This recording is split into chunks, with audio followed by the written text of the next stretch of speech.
പശ്ചിമേഷ്യയിലെ ഭൗമരാഷ്ട്രീയ സംഘർഷം വിദേശ തൊഴിലാളികളെയും പ്രവാസി നിക്ഷേപത്തെയും ബാധിച്ചേക്കുമെന്ന് റിപ്പോർട്ട്. തൊഴിലാളികളുടെ വൻതോതിലുള്ള തിരിച്ചുവരവിനും ഇത് കാരണമാകും. GCC രാജ്യങ്ങളിൽ 99 ലക്ഷത്തോളം ഇന്ത്യക്കാരാണ് ജോലി ചെയ്യുന്നത്. പശ്ചിമേഷ്യയിലെ ഭൗമരാഷ്ട്രീയ സംഘർഷം വിദേശ തൊഴിലാളികളെയും പ്രവാസി നിക്ഷേപത്തെയും ഒരുപോലെ തന്നെ ബാധിച്ചേക്കുമെന്ന റിപ്പോർട്ടുകളാണ് ഇപ്പോൾ പുറത്തുവരുന്നത്. വെടിനിർത്തൽ കരാർ ഫലപ്രദമായി നടപ്പിലായില്ലെങ്കിൽ ഗൾഫിലെ വ്യവസായങ്ങളെ തന്നെ ഇത് ബാധിക്കും. തൊഴിലാളികളുടെ വൻതോതിലുള്ള തിരിച്ചുവരവിന് ഇത് കാരണമാവുകയും ചെയ്യും. GCC രാജ്യങ്ങളിൽ 99 ലക്ഷത്തോളം ഇന്ത്യക്കാരാണ് ജോലി ചെയ്യുന്നത്. വിദേശ നാണ്യ ശേഖരത്തിൽ ഇവർ അയക്കുന്ന തുകയ്ക്ക് നിർണായക പങ്കുണ്ട്. സംഘർഷം കാരണം റിഫൈനറികൾ അടച്ചിടുന്നതും പണം അയക്കാതെ തൊഴിലാളികൾ കൈവശം വെക്കുന്നതും തിരിച്ചടിയായേക്കും. ഭൗമരാഷ്ട്രീയ തർക്കങ്ങൾക്കിടയിലും പ്രവാസി നിക്ഷേപം നിലവിൽ ശക്തമായി തുടരുന്നതായാണ് കണക്കുകൾ സൂചിപ്പിക്കുന്നത്.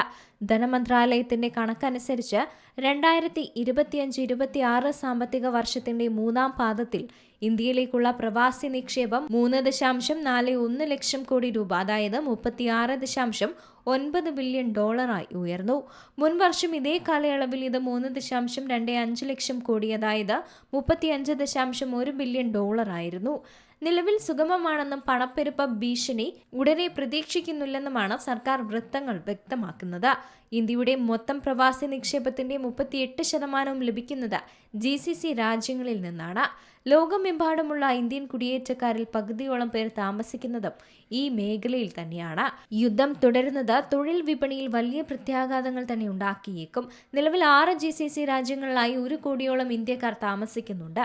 വലിയ തോതിൽ ഇന്ത്യൻ തൊഴിലാളികൾ ജോലി ചെയ്യുന്ന നിരവധി റിഫൈനറികളും മറ്റ് സ്ഥാപനങ്ങളും നിലവിൽ പ്രവർത്തനരഹിതമാണ്. മുതിർന്ന ഉദ്യോഗസ്ഥർ ഇപ്പോഴും തങ്ങുന്നുണ്ടെങ്കിലും താഴ്ന്ന തട്ടിലുള്ള തൊഴിലാളികൾ ഇതിനകം തന്നെ സംഘർഷ മേഖലകളിൽ നിന്നും മാറിയിട്ടുണ്ട്.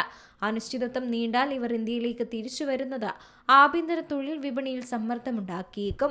വിദേശ വരുമാനത്തെ ആശ്രയിച്ചു കഴിയുന്ന കുടുംബങ്ങളുടെ വരുമാനത്തെ തന്നെ ഇത് നേരിട്ട് ബാധിച്ചേക്കും. International desk, Zee Malayalam news.